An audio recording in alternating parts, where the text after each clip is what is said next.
வணக்கம். நான் உங்கள் அன்பான சயின்டிபிக் வேதிக் அஸ்ட்ராலஜர் அஸ்ட்ரோ ரஞ்சி பேசுகிறேன். நல்லது நினைப்போம், நல்லதே நடக்கும். தொடர்ந்து நம்மளுடைய சேனல்ல வரக்கூடிய வீடியோஸ் பார்த்துட்டு இருப்பீங்க நம்புறேன்.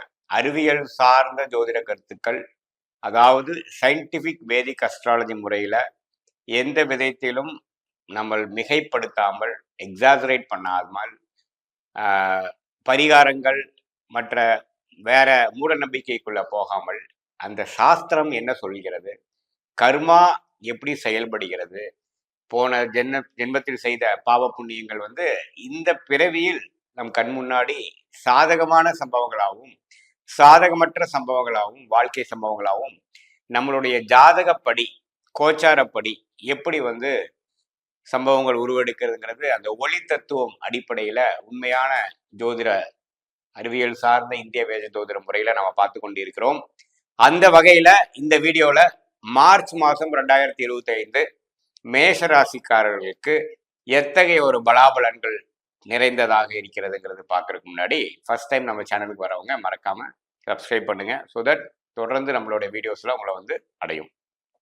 இப்போ பார்த்தீங்கன்னா மார்ச் மாதம் 2025 மேஷராசிக்காரர்களுக்கு எப்படி இருக்க போகுதுன்னு பார்க்கும் பொழுது, ஆண்டு கிரகம் என்று சொல்லப்படுகிற குரு, சனி, ராகு, கேது எந்தவித மாற்றமும் மார்ச் மாதம் பெறவில்லை. இதுல ஒரே ஒரு விஷயம் மட்டும், சனி 29ஆம் தேதி மாறுறார். மாதத்தின் இறுதியில் பெயர்ச்சி பெறுகிறார்.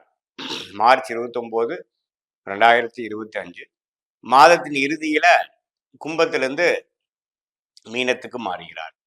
ஸோ அதை தவிர்த்து குரு ரிஷபத்திலேயே இருக்கிறார், மேஷராசிக்கு 2ஆம் இடத்திலே இருக்கிறார். ராகு 12ஆம் இடத்தில் நீடித்திருக்கிறார். கேது 6ஆம் இடத்தில் நீடிக்கிறார். ஸோ இப்போ இத்தகைய ஒரு ஜாதக பலன் எப்படி இருக்கும் போதுன்னு பார்க்கும் பொழுது, மாத கிரகம் ஆகிய ராசி அதிபதி செவ்வாய் மிதுனத்திலேயே வக்ர ரீதியாக மிதுனத்திலே நீடித்திருக்கிறார். மிதுனத்துல பார்த்தீங்கன்னா ஒரு 4-5 மாசமாவே செவ்வாய் அங்கதான் இருக்கிறார்.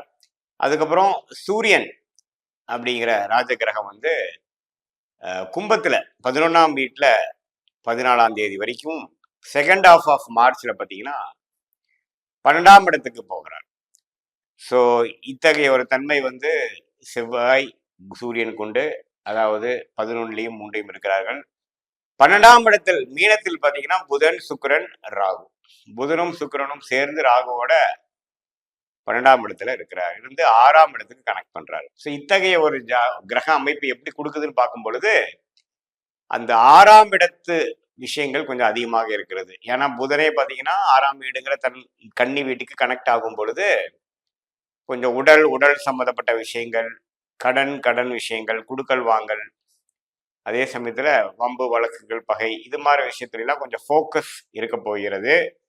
அது ஓரளவுக்கு சாதகமாகவும் வரக்கூடிய அமைப்புகள். ஏன்னா புதனே சுக்கிரனோட சேர்ந்திருக்கிறார்.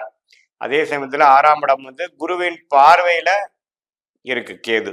ஸோ நல்ல விஷயம். ஸோ வர வேண்டிய பணம், ஷேர் மார்க்கெட், ஸ்டாக் மார்க்கெட், அது மாதிரி விஷயங்கள்லாம் இந்த மார்ச் மாதம் மேஷராசிக்காரர்களுக்கு நீங்க முதல்ல இன்வெஸ்ட் பண்ண ஒரு அமௌண்ட்ல ஒரு ரிட்டர்ன்ஸ் வர்றது, முடிஞ்சு போச்சு அந்த பணம் வராதுன்னு நினைக்கிறதுல ஒரு பார்ட் பேமெண்ட் கிடைக்கிறது, அது மாதிரி கொஞ்சம் விஷயங்கள்லாம் கொஞ்சம் நீங்க ஃபாலோ பண்ணிட்டு இருக்கிறதுல கொஞ்சம் ஃபேவரபுளான ரிசல்ட் வருது. ஏன்னா சுக்கிரனே உச்சம் பெற்று 12ஆம் இடத்துல இருக்கும் பொழுது ராகுவோட சேர்ந்திருக்கிறார். புதனும் அங்க சேரும் பொழுது ஓரளவுக்கு நல்ல ஒரு பலன் கொடுக்கும். கரெக்டா சந்திரன் பௌர்ணமி சந்திரனாக மார்ச் மாசம் ஏதோ ஒரு நாள் வரும் பொழுது அந்த ஒளி உங்களுக்கு 12ல கிடைச்சு நல்லாவே வரக்கூடிய அமைப்புகள் உண்டு.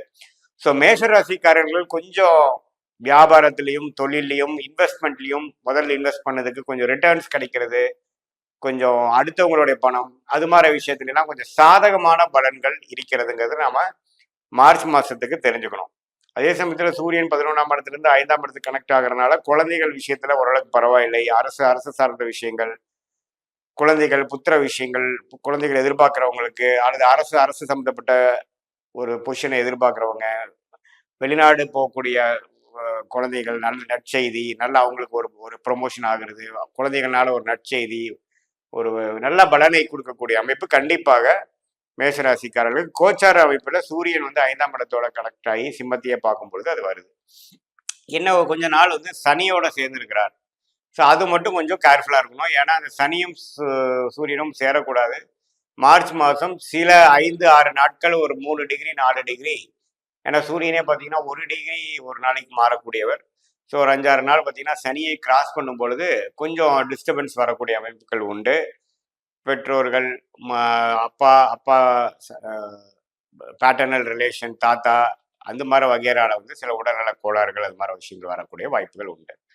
பட் என்னதான் இருந்தாலும் ராசி அதிபதியாகிய செவ்வாய் நீடித்து மார்ச் மாதம் முழுவதும் 3ஆம் இடத்திலே இருக்கிறார். அப்புறம் மற்ற நான் முதல்ல சொன்ன மாதிரி சூரியன் சஞ்சாரம் நல்லா இருக்கு. மார்ச் 15க்கு அப்புறம் சூரியனே 12ஆம் இடத்துக்கு போகும்பொழுது கொஞ்சம் சுப விரயங்கள், கொஞ்சம் அலைச்சல்கள், வெளி மாநிலம், வெளிநாடு டிராவல் அது மாதிரி விஷயங்கள்லாம் கொஞ்சம் கொடுக்கக்கூடிய அமைப்புகள் உண்டு. ஸோ எப்படி பார்த்தாலும் கொஞ்சம் செலவும் உண்டு, வரவும் உண்டு அப்படிங்கிற மாதிரி ஒரு மாதமாக மார்ச் மாதம் இருக்குது. குழந்தைகள் படிக்கிறவங்களுக்கு, இப்போ மாணவர்களுக்கெல்லாம் பார்த்தீங்கன்னா புதனோட கனெக்ட் ஆகும் பொழுது நல்லா படிக்கக்கூடிய அமைப்பு. அந்த எக்ஸாம் வந்து ஏப்ரல் மேல எழுதக்கூடிய காம்படிட்டிவ் எக்ஸாமு, ஃபைனல் எக்ஸாம்ஸ்க்கு வந்து நல்ல ப்ரிப்பரேஷன் பண்ணக்கூடிய அமைப்பு. புதன் நீச்சமா போனாலும் சுக்கிரனோட சேர்ந்து நீச்ச பங்கமாகிறார். ஸோ அதெல்லாம் ஒரு அருமையான ஒரு அமைப்பு கொடுக்குதுங்க. ஸோ பொதுவாக பார்க்கும் பொழுது எல்லா வயதினருக்கும் ஓரளவுக்கு சாதகமான பலன்களும், கொஞ்சம் திடீர் சில பண வரவுகள், திடீர் சில வம்பு வழக்குகளை வந்து திடீர் மாற்றங்கள், அது மாதிரி சில திடீர் விஷயங்கள்லாம் கொஞ்சம் நடக்கக்கூடிய அந்த ஜாதகத்தில் அந்த பலன் இருக்கக்கூடியவங்களுக்கு அது மாதிரி நடக்கக்கூடிய அமைப்புகள் கண்டிப்பாக மேஷராசிக்காரருக்கு இருக்குதுன்னு தெரிஞ்சுக்கணும். மற்றபடி 2ஆம் இடத்திலே குரு நீடித்திருக்கிறது வந்து எந்த விதத்திலையும் தவறு இல்லை. அது வந்து ஓரளவுக்கு பண போக்குவரத்து, கொஞ்சம் எல்லா விஷயத்துக்கும் கொஞ்சம் சாதகமான ஒரு பலன் தான் குரு 2ஆம் இடத்திலே நீடித்திருக்கிறது. ஸோ மார்ச் 29ஆம் தேதி சனி 11ஆம் இடத்துல இருக்கக்கூடிய சனி 12ஆம் இடத்துக்கு வந்து 7 நாட் சனி ஸ்டார்ட் ஆகும் பொழுது அடுத்த வரக்கூடிய 2-2.5 வருஷத்துக்கு சில முதலீடுகள், சில வாழ்க்கை மாற்றங்கள், ஒரு லெவல்ல இருந்து இன்னொரு லெவல் மாறுறது, பொசிஷன் மாறுறது, லைன் மாறுறது, ரிஸ்க் எடுத்து கொஞ்சம் மேல லெவல் போறது, அது மாதிரி சில ஆரம்ப கட்ட நடவடிக்கைக்கு வேணுங்கிற சில விஷயங்கள் வந்து மார்ச் மாதம் இறுதியில வந்து நம்ம செய்யக்கூடிய அமைப்புகள் உண்டு. அதாவது சில அபிவிருத்திக்காகவும் சில டெவலப்மெண்ட்டுக்காகவும் வியாபாரிகள் அது மாதிரி தொழில் அமைப்பர்கள் இருக்கிறவங்களாம் கொஞ்சம் இன்வெஸ்ட்மெண்ட் பண்ணுவாங்க. அப்புறம் கடன் பெறுறது, கடனுக்கு ஒரு பிளான் பண்ணி நம்ம பிளான் பண்ணலாம். ஒரு 5 வருஷம் 3 வருஷம் கடனை அடைக்கிற மாதிரி ஒரு பிளான் பண்ணக்கூடிய அமைப்புக்கு ஒரு எக்ஸ்டென்ஷன் ஆஃப் கடன், ஒரு ஓடி லிமிட் இன்க்ரீஸ் பண்றது, அது மாதிரி விஷயங்கள் எல்லாமே வந்து செய்யக்கூடிய ஒரு விஷயத்துக்கு ஒரு ஆரம்ப கட்ட ஒரு மாதமாக particularly the second half of March வந்து மேஷ ராசிக்காரர்களுக்கு இருக்கக்கூடிய அமைப்பு கண்டிப்பாக உண்டு.